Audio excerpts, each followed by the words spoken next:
ملګرو په شل اوریزو لوبو کې به تاسو د ډېر لوبغاړي ریکارډونه لیدلی وي، خو په دغه ویډیو کې د دوه افغان لوبغاړي ریکارډونه درته ښیم چې ټول نړۍ ورته ګوته په خوله ده.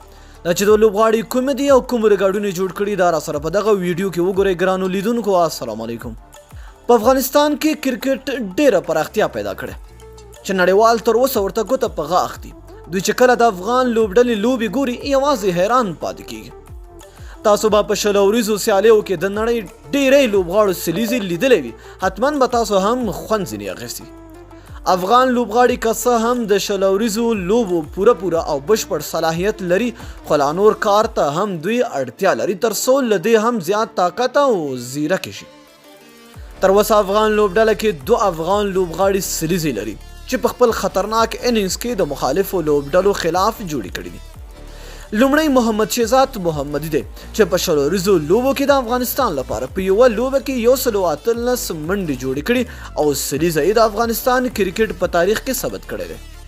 دوهم افغان شهکار لوبغاړی دی حضرت الله زازی په یوه لوبه کې چې اوپننګ لپاره د عثمان غني سره یو ځای راغلی و، پکې حضرت الله زازی 162 منډې په شل اوریزو لوبو کې جوړې کړي او د افغانستان لپاره دوهمه سلیزه جوړه کړې وه. نو دوستانو په راتلونکو سیالیو کې دغه دواړه افغان لوبغاړي موجود دي.